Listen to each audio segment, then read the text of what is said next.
2024 முடிஞ்சு 2025 வந்துருச்சு. இன்னும் இந்த டிஜிட்டல் வேர்ல்ட்ல நியூஸ் பேப்பர்லயும் ட்ரெடிஷனலாவும் அட்வர்டைஸ்மெண்ட் பண்ணிட்டு இருக்கீங்க. நீங்க பிசினஸ் பண்ணிட்டு இருக்கீங்கன்னா எப்படி அதை க்ரோ பண்றது, உங்க ப்ராடக்ட் ஆர் சர்வீஸை எப்படி ஆன்லைன்ல ப்ரோமோட் ஆர் சேல்ஸ் பண்றது, உங்க பிசினஸை எப்படி நெக்ஸ்ட் லெவலுக்கு கொண்டு போறது அண்ட் உங்க பிசினஸ்க்கான ஃபுல் ஸ்ட்ராட்டஜியை இந்த வீடியோல சொல்ல போறேன். லாஸ்ட் வரைக்கும் பாருங்க. இன்னும் நம்ம சேனலை சப்ஸ்கிரைப் பண்ணாம இருந்தீங்கன்னா மறக்காம நம்ம சேனலை சப்ஸ்கிரைப் பண்ணிக்கோங்க. Let's dive into this video. First of all, எல்லா பிசினஸ் ஓனர்ஸும் ஃபேஸ் பண்ற மிகப்பெரிய சேலஞ்சஸ் என்னன்னா, போதுமான டைம் இல்ல, சரியான டீம் இல்ல, மூணாவது எக்ஸ்பான்ஷனுக்கு மணி இல்ல. So time, team and money தான் மெயினான சேலஞ்சஸ். இந்த மூணு விஷயத்தையும் கரெக்டா மேனேஜ் பண்ணீங்கன்னா ஈஸியா அச்சீவ் பண்ணலாம். உங்க ப்ராடக்ட் ஆர் சர்வீசஸை ஈஸியா ஆன்லைன்ல சேல்ஸ் பண்ணலாம். ஃபார் எக்ஸாம்பிளுக்கு, நாங்க பாக்குற கிளைண்டே நிறைய பேர் என்ன சொல்றாங்கன்னா, ஆல்ரெடி நான் ஆன்லைன்ல பண்ணிட்டு தான் இருக்கேன், அவங்க எனக்கு சரியா பண்றது இல்ல, மணி லாஸ் ஆகிக்கிட்டே இருக்குது அப்படின்றது மட்டும் ரெகுலரா எங்க கிட்ட சொல்றாங்க. இதுக்கு மெயினான ரீசன் பாத்தீங்கன்னா, இந்த டிஜிட்டல் மார்க்கெட்டிங்கை எல்லாருமே ஸ்டார்ட் பண்ணிட்டே இருக்காங்க.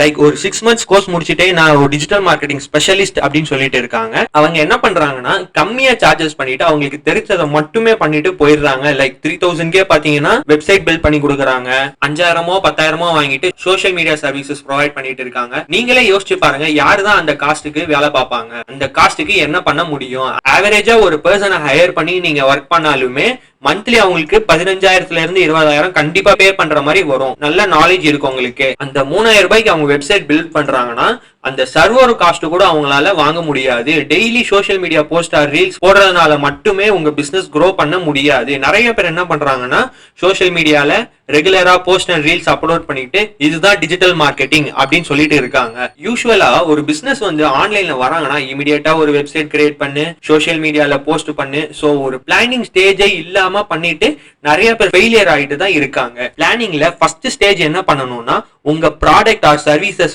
அனலைஸ் பண்ணணும். கம்ப்ளீட் ஆடிட் ரிப்போர்ட் எடுக்கணும். அனலைஸ் பண்ணிட்டு அதுக்கப்புறம் தான் எந்த சேனல்ல லான்ச் பண்ணலாம் அப்படின்றத பிளான் பண்ணணும். சில பேர் வெப்சைட் இல்லாம let me launch it on social media, அதுலயே நான் எல்லாம் பாத்துக்கிறேன் அப்படின்னு இருப்பாங்க. சோ வெப்சைட்டுக்கும் சோஷியல் மீடியாவுக்கும் என்ன டிஃபரெண்ட் அப்படின்றத பார்ப்போம். வெப்சைட் இருந்தது அப்படின்னா your transaction can be automatic. Social media அப்படின்ற போது ஒரு டிரான்சாக்ஷனும் மேனுவலா பண்ண வேண்டியது இருக்கும். வெப்சைட் அப்படின்ற போது ரீடார்கெட் பண்றதுக்கு ஈஸியா இருக்கும். Because website absorbs all data. யார் யாரெல்லாம் விசிட் பண்றாங்க, எங்க இருந்து வராங்க, எல்லா டேட்டாவும் வெப்சைட்ல இருக்கும். அண்ட் சோஷியல் மீடியால அந்த அளவுக்கு ட்ராக் பண்ண முடியாது. அண்ட் வெப்சைட் அப்படின்றது 24/7 ஓபன் கடையா இருக்கு. எந்த ஊர்ல இருந்து எந்த டைம்ல வேணாலும் கிளைண்ட் கன்வெர்ட் ஆவாங்க. சோஷியல் மீடியா அப்படின்றப்ப நீங்க இருந்தா மட்டும் தான் அட்டென்ட் பண்ண முடியும். There is need to be a human involvement. உங்க பிசினஸ்க்கு வெப்சைட் இருந்ததுன்னா ட்ரஸ்ட் அதிகமா இருக்கும், அவங்களுக்கு பிராண்ட் இமேஜும் அதிகமா இருக்கும். அதே மாதிரி நிறைய பேர் என்ன சொல்றாங்கன்னா, அமேசான், மிந்த்ரா, பிளிப்கார்ட் அந்த மாதிரியான பிளாட்ஃபார்ம்ஸ்ல சேல்ஸ் பண்ணிக்கிறேன்,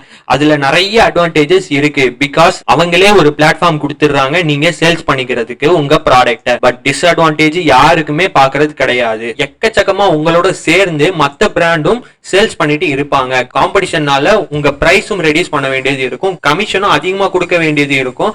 அண்ட் இந்த மாதிரி நிறைய விஷயம் இருக்கு. So website has the advantage. If you have the budget na, I'll always suggest for the website. And already நான் சொன்ன மாதிரியே தான், சோஷியல் மீடியால நீங்க வீடியோஸ் அண்ட் போஸ்ட் பண்றது மூலமா மட்டும் உங்க பிசினஸ் இம்ப்ரூவ் பண்ண முடியாது. அதை கரெக்டா ஆப்டிமைஸ் பண்ணி கரெக்டா கஸ்டமர் கிட்ட போய் ரீச் பண்ணி அட்ராக்ட் பண்ணா மட்டும் தான் உங்களால பிசினஸ் growth பண்ண முடியும். இத பத்தின டவுட்ஸ் இருந்ததுன்னா கமெண்ட் செக்ஷன்ல கமெண்ட் பண்ணுங்க. அண்ட் ஃபைனலி, உங்க பிசினஸ் கரெக்டா அனலைஸ் பண்ணி ஸ்ட்ராட்டஜி ப்ரிப்பேர் பண்ணி உங்களுக்கான ஒரு யூஎஸ்பியை கிரியேட் பண்ணி உங்க பிசினஸ் டெவலப் பண்ணணும்னா ஸ்கிரீன்ல தெரியற நம்பருக்கு மெசேஜ் பண்ணுங்க. தேங்க்ஸ் ஃபார் வாட்சிங்.